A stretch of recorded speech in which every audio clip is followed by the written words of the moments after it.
Happy fall from LT's Garage. Thanks for joining me. We're going to be using this fun buffalo check orange and black scarf from the Dollar Tree to wrap a pumpkin today. So you could cut these edges off the scarf if you wanted to, but I find that it's pretty easy just to grab the main thread and pull it. You gather the fabric all up, and then you pull that thread out, and then the rest of it just kind of, the fuzzy edging just kind of pulls off. So here's what I'm talking about. There's kind of fuzzy thread, but then there's a stronger main thread. It's orange, and you just pull that and it gathers up your fabric. The fabric's so lightweight, it just gathers up really easily. You pull that and it just pulls that edging, that serged edge right off the scarf. Actually, as I was gathering this scarf, I thought, oh, this would make a cute ruffle, like at the bottom of a shirt or something, or maybe a tutu for a Halloween costume. I'm measuring the scarf. It's about 10 inches. So I'm making 2 little cuts so that I can tear it into 3 strips. They're about 3 1/4 or so inches wide, just fairly even. They don't have to be exact. Then I'm going to take the strips and fold them in half and cut those so that I end up with 6 3-ish inches wide strips. Now I'm going to take my Dollar Tree pumpkin.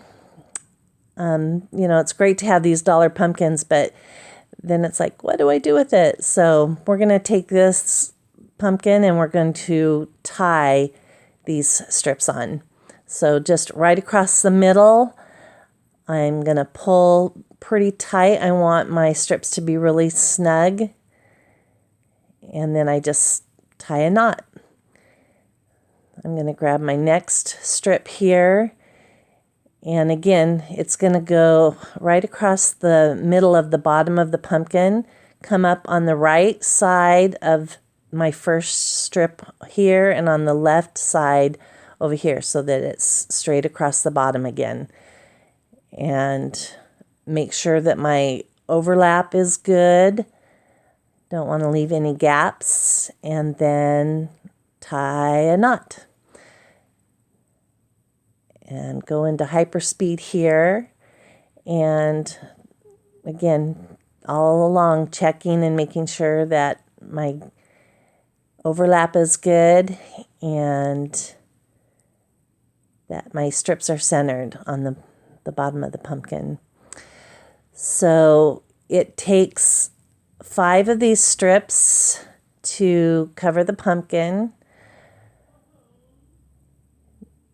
At least if you overlapped more, you could use all 6, but I just did the 5, and then I'm going to use my last strip to tie a bow. So here's my fluffy top.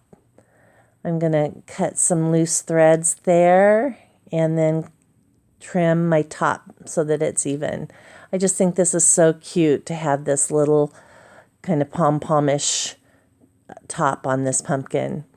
Now taking my 6th strip of fabric here and tying a bow, trimming off my ends of my bow. And I just think this is adorable. I'm going to put a little spider right there, nestle him in where the bow is. Too cute. I'll show you some more pictures here in a minute. Now, I'm going to show you a second way that you could do this. Again, no glue or anything, but this time instead of tying, you're just going to make a hole big enough to poke your finger in the top of your pumpkin. Again, this is just a Dollar Tree cheapo pumpkin, and I cut my strips a little bit shorter so that they wouldn't have too much fabric to try and poke in. I'm following the same pattern that I did when I tied the strips on, just overlapping the edges slightly and then poking them down into the hole, just making sure everything's really nice and tight. I decided to go ahead and use the stem that came with the pumpkin, but I'm going to paint it black. So just really quickly painting that and setting it aside to dry. Ta-da! Gonna just poke that in. You could glue it if you wanted, but I said no glue, so I just poked it right down in the hole. It snugs in pretty tight. It just pokes through all that fabric.